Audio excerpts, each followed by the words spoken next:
Belari tá nervosíssimo hoje. Hoje ele, aliás, tá não triste. pode votar mais no Bolsonaro, hein?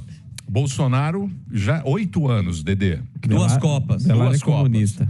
De fato, é tudo pelo poder. Então, assim, hoje eu vejo que é mais uma prova. Se eu tinha um achismo, hoje eu tenho uma certeza de que, de fato, o sistema, ele odeia a pessoa que não comete corrupção, ele odeia a pessoa que seja honesta, odeia, inclusive, o que o Lula disse em seu discurso, dizendo que eles foram treinados a todo esse tempo a combater o discurso patriótico, a combater o discurso de família, e veio uma pessoa com este discurso. E eles combateram e foram muito bem, teve sucesso, né, nisso. E parou por aí, porque foi o Dallagnol, agora Sérgio Moro e você. Estão falando até do teu nome, né? O negócio tá indo pra tudo, a gente não sabe mais nada. Cara, eu vejo o seguinte, você tem figuras na esquerda que vestem uma capa, né, de democracia. Poxa, o PSOL é Partido Socialismo e Liberdade, né? Já é uma contradição em si. Que são os mais autoritários, são os mais intransigentes, os mais intolerantes.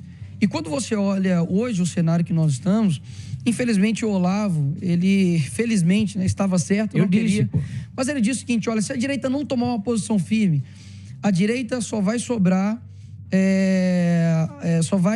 a ter a caridade dos seus inimigos. Ou seja, quando você não combate o outro lado com afinco, você vai acabar sofrendo a perseguição daquilo que eles dizem que você faz. Então, você é um fascista. Na verdade, eles são os fascistas, estão querendo o aumento do Estado e o controle das pessoas. O PL da censura, que graças a uma mobilização da sociedade civil, dos políticos, a gente conseguiu adiar essa votação. Essa votação, esse projeto de lei, basicamente cala o seu direito. Certo. E olha, Daniel, o que está acontecendo? Hoje nós temos... nós ainda estamos, né, no mês do orgulho, né? Isso nos Estados Unidos é muito forte, aqui no Brasil também. E olha que contradição. Saiu vários vídeos aí de homossexuais fazendo gestos obscenos ali na cruz. Nós tivemos aqui na parada LGBT, aqui há um tempo atrás, aqui em São Paulo, um travesti se colocando como Jesus Cristo. E isso foi considerado liberdade de expressão.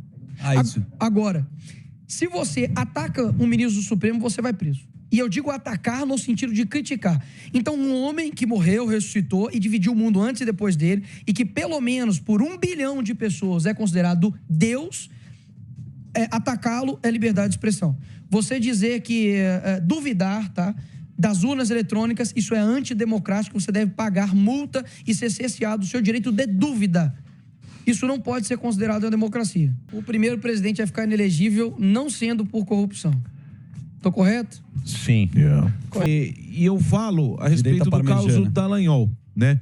Que o Dallagnol foi cassado, todo mundo viu o que aconteceu, muitos apoiaram, outros, quando citaram a manifestação, falaram, não, vamos pra rua. Aí depois falou, não vamos mais pra rua, porque o Bolsonaro falou que não é pra ir pra rua agora. E aí a gente vê o enfraquecimento, né? Ontem eu ouvi uma frase que eu nem sabia que era do Churchill, se o Hitler invadisse o inferno, cogitaria uma aliança com o diabo. Você não acha que está na hora da direita se unir com a direita, mesmo tendo algumas divergências com... Eu vou citar o caso do MBL, que muita gente torce o nariz, fala contra, só que a gente viu aí em manifestação justamente essa frase aqui. Se o Hitler invadisse o inferno, você abraça o capeta e faz uma aliança. Que é o quê? Você viu lá, Amoedo. Quando é pra juntar por pautas que interessam, todo mundo tá junto, quem acredita naquelas pautas. A pauta, no caso, seria a liberdade, seria os desmandos que estão acontecendo aí, né, de juízes. Você não acha que a direita tinha que se juntar com quem tem interesse nessas pautas também? Eu concordo. Acabou que nessa manifestação específica, o Bolsonaro disse que não seria a hora, e acredito que tem um ponto também importante, que a manifestação ficou descredibilizada por conta de alguns movimentos anteriores, principalmente o MBL. O pessoal começou a reviver vários vídeos em que mostram que a tirania que a gente está vivendo hoje parte muito da omissão desses próprios. E as pessoas elas têm o total direito de dizer, eu não vou.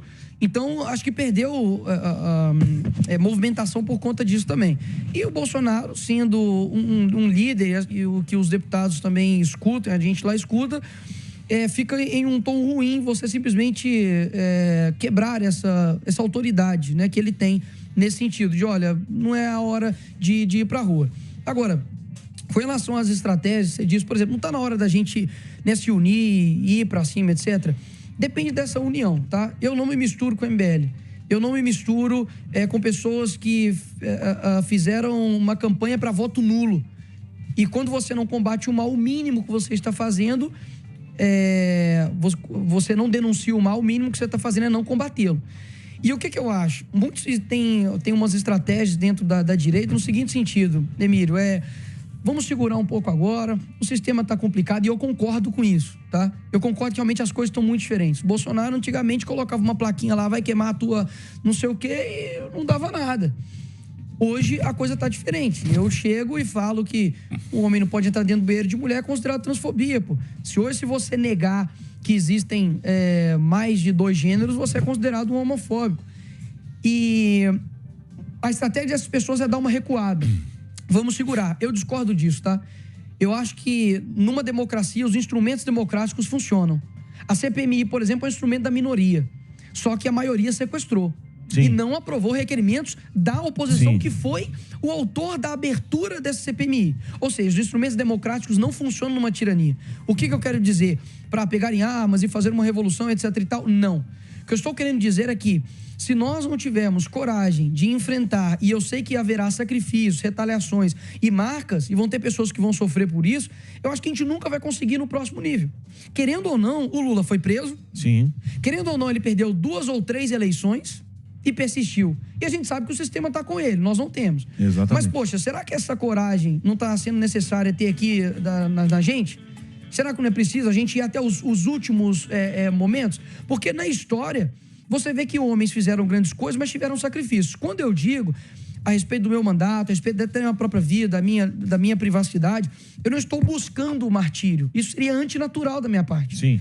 Buscar o sofrimento, isso é antinatural. Só que eu compreendo que isso possa acontecer, mas que isso também reflete um exemplo para outros que estão completamente desanimados. Que estratégia é essa que vê o seu inimigo só te ataca e você só fica calado? Que estratégia é essa que você nunca revida? Então, poxa, com relação ao Zanin, eu fiz uma ação popular contra a indicação do Zanin. Mas não deu nada. Deu nada. Mas não importa. Sim. Porque é aquilo. Fez a parte dele, eu fiz a minha parte, porque o errado não é quem propõe o algo certo, sim, e não dá certo. Sim. O errado é quem bloqueia o de dar certo, pô. E aí, o que eu vou fazer? Eu vou falar, não, porque ele vai ser o futuro ministro do Supremo Tribunal Federal e vai me perseguir. Horas. Então, quer dizer, quem denuncia agora o errado, virou errado. Sim.